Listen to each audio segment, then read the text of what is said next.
So we're approaching Shavuos, Zman Matan Torah Seinu, the time that Hashem gave us the Torah. After we read the Aseret HaDibros in Shul, we read the Haftorah, which is supposed to be similar to the Parsha. And the Haftorah that was chosen to be read after the Aseret HaDibros is read is the Haftorah of Yecheskel, Kavas Yecheskel, describing the Nevuah, and seeing all the Malachim standing in Hashem's chambers, and seeing the chariot which carries the throne, which carries the Eibishter, so to speak. Obviously, this is all Ruchnis Dike and Yanim. Ruchnis Dike things are symbolized by descriptions of physical things. And that's what we read, to be similar to the Parsha, apparently because the Yidden saw Hashem's glory. When Hashem was revealed to give them the Torah, Hashem came down on the mountain, revealed himself to the Jewish people, and that was an earth-shattering moment. But the question is, why do we choose the description of Malachim to bring out and to be similar to the inyan of Matan Torah? The Matan Torah was something much greater than Malachim. It was the revelation of Hashem himself. Hashem spoke to the Yidden face to face, so to speak. So why are we talking about Malachim? And we should have talked about Lekami Teimon Yavoi, which is explained to be referring to Matan Torah. Hashem gave the Torah, and that's the Haftorah on the second day of Shavuos. But why isn't that the Haftorah on the first day? And even if we're going to be talking about the Markava, maybe we should bring the Haftorah of the Nevuah of Yeshaya. It also talks about the Markava, but in a more of a side note fashion. He talks about Hashem, mostly, sitting on the kisei. He also says, Seraphim Eimdim Ma'aloi, Seraphim standing there. So it's more by the way description. I'm mostly talking about the Eibishter being sitting on Kisei Ram V'Nisa. So why are we choosing to discuss Yecheskel's Nevuah? Why does that bring out what Matan Torah is all about? So let's first get a little into more what Matan Torah is all about. Sure, Hashem himself was revealed. Hashem gave us the Torah. But Kimu Aves, Kol Torah Kula Ashle Nitna, the Aves from the entire Torah before it was given. So what does Matan Torah do? What did Matan Torah change? Aves had the Torah, they knew the Torah. What was affected by Hashem giving us the Torah? The difference is that the Aves had the Torah the way it was up there. It wasn't yet given by Hashem to us below. And therefore the Aves couldn't affect the physicality of the world. They were Mekayim the Torah, but they didn't actually put on tefillin yet. They were Mekayim the Torah in a ruchistic sense, in a spiritual sense. Specifically, after Hashem gave us the Torah, He gave us the Torah, we are physical people, down here below in this physical world. We got the Torah from Hashem himself. The most lofty spiritual being possible. That is when we're able to take the Ruchnius and bring it into the Gashmius, bring it into the physicality. Medrash Tanchuma says that there was a Gzeira before Matan Torah. There was a decree, similar to a decree of Bnei Surya, Yalu L'Reimi, Bnei Reimi Yalu L'Surya, L'Yerd L'Surya. People from different countries, Syria and Rome, can't travel to each other. There's a blockage between them. Similarly, there was a Gzeira before Hashem gave a Torah that Al Yenim, La Yerdu La Tachtainim, The spiritual realms can't come down to the physical realm.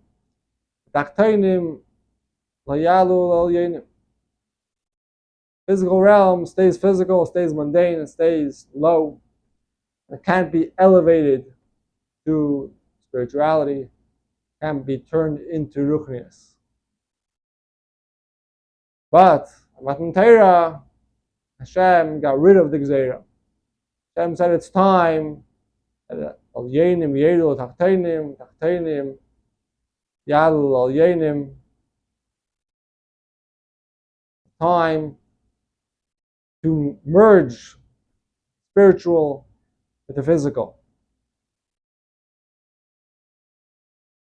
So it's understood according to this that, of course, Hashem himself was revealed. Why did he reveal himself? Why was there this great revelation? It was to break the boundaries between Ruchnius and Gashmius, to make Gashmius able to connect to Ruchnius. That a Yid, Lamata, the way he is in a physical body, can elevate his body, can refine his body, so that he can refine and his Yetzer Hara, and so that he can refine his surroundings, physical world that we live in, and make this place ruchnistic, elevate it, being closer to Hashem, make it a place where Hashem can feel comfortable, even in this physical world. And that is what Hashem is trying to accomplish. In order to break this boundary, you need a very great, powerful revelation of Hashem himself, panim upon him.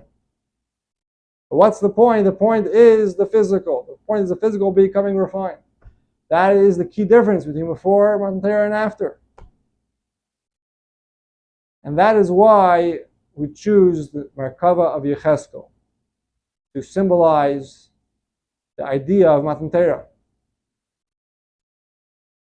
And that's because the Gemara in Chagiga says that the difference between the Nevuah of Yeshaya and the Nevuah of Yecheskel, that the Nevuah of Yeshaya was like a ben krach shirah hamelach, a city dweller who saw the king. Yecheskel was like a ben kfar shirah hamelach, like a townsperson who saw the king. What's the difference between a city dweller and a townsperson? A person from the town doesn't usually see the king. A person from the city is used to seeing the king. Avodas HaKodesh says that Yeshaya was like someone who's around the king's palace all the time. And so what does he get excited about? Because he's in the king's palace all the time, doesn't get excited about the surroundings, the majesty, the sarim, the grandeur. He gets nispal from seeing the king himself. That's what excites him. But a ben kfar, someone who's not used to being in the king's chambers, the king's palaces. And that is why we choose the Merkava of Yecheskel to symbolize the idea of Matan Torah. And that's because the Gemara says, Chagiga, that the difference between the Nevuah of Yeshaya and the Nevuah of Yecheskel was that Yeshaya was like a ben krach shirah hamelach, like a city dweller who saw the king, someone who's used to seeing the king.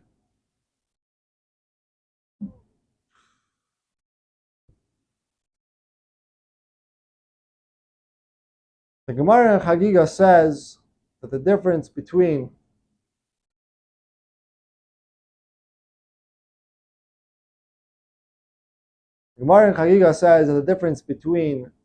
the Nevuah of Yeshaya and the Nevuah of Yecheskel, that the Nevuah of Yeshaya was like a ben krach shirah hamelach, a city dweller who saw the king. Yecheskel was like a ben kfar shirah hamelach, like a townsperson who saw the king. What's the difference between a city dweller and a townsperson? A person from the town doesn't usually see the king. A person from the city is used to seeing the king. Avodas HaKodesh says that Yeshaya was like someone who's around the king's palace all the time. And so what does he get excited about? Because he's in the king's palace all the time, doesn't get excited about the surroundings, the majesty, the sarim, the grandeur. He gets nispal from seeing the king himself. That's what excites him. But a ben kfar, someone who's not used to being in the king's chambers, the king's palaces, he gets very excited also about the grandeur, about the lavishness of ministers. That's why Yecheskel is talking about all the surroundings. He's being very meirich about that.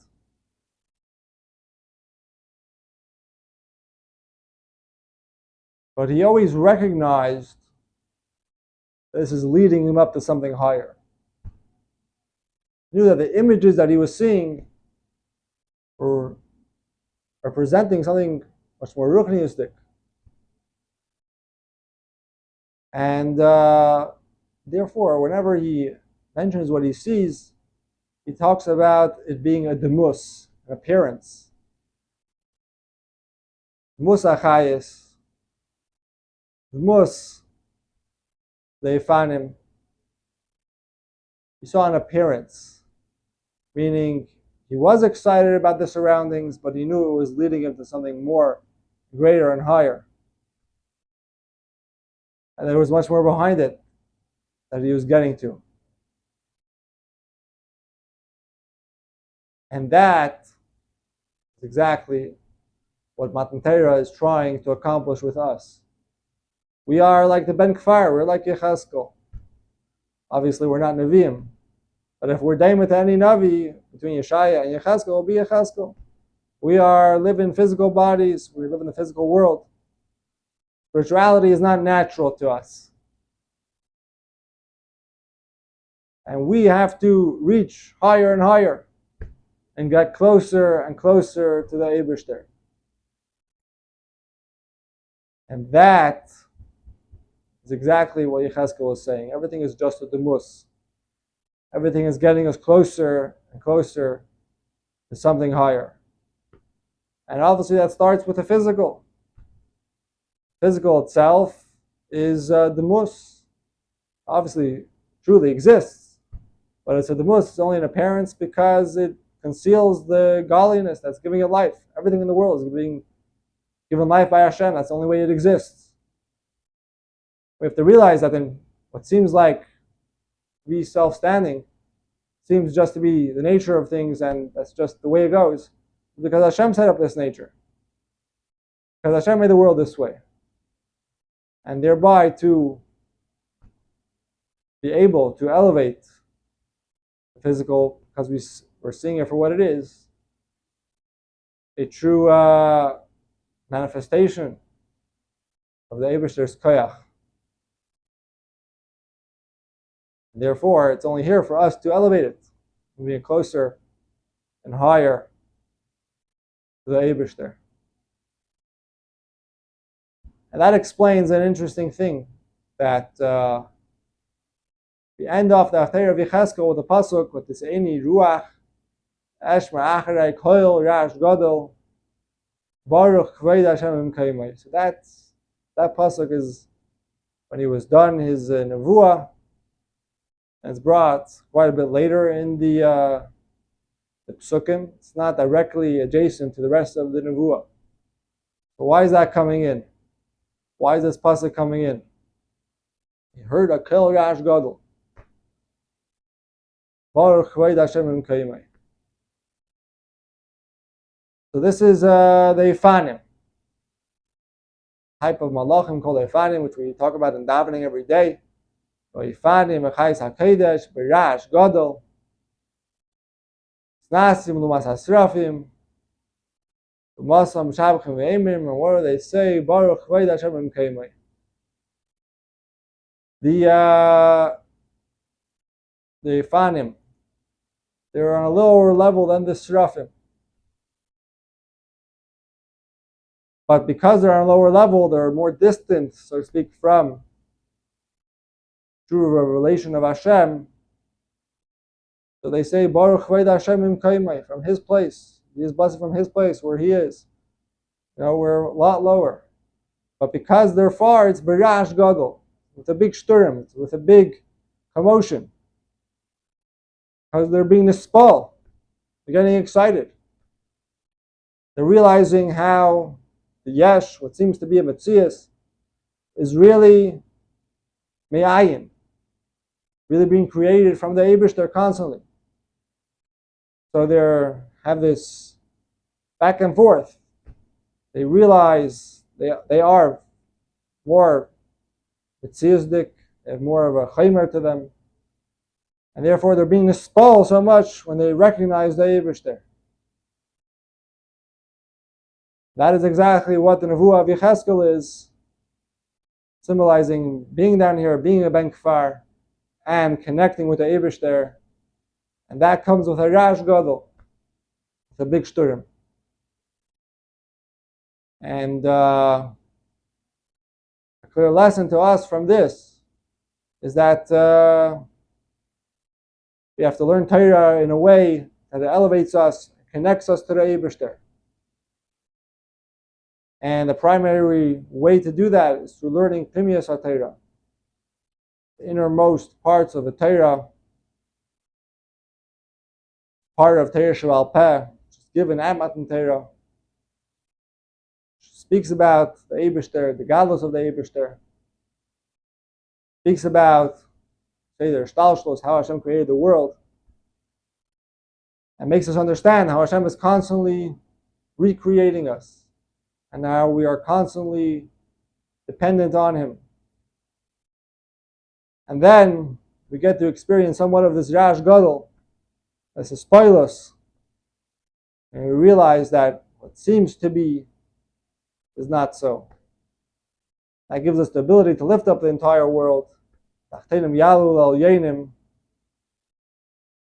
and which is the Tachlis of Matan Torah. May this result very soon in the ultimate Tachtenim Yalu Al Yenim, the ultimate refinement of the world, becoming a Mashiach, when we Mekuyim Pasuk Mala Aretz Deyas Hashem Hamayim Layam Achatzim, the entire world will be filled with the knowledge of the Eibishter, V'ro Kol Basar Yachtav, every flesh, physical flesh, will see Kipi Hashem Diber, the word of Hashem has spoken. It is the Dvar Hashem, which is giving life to every single thing in the world. At that time, we will be able to see that and recognize that with our own physical fleshy eyes. It be the Karev Mamish.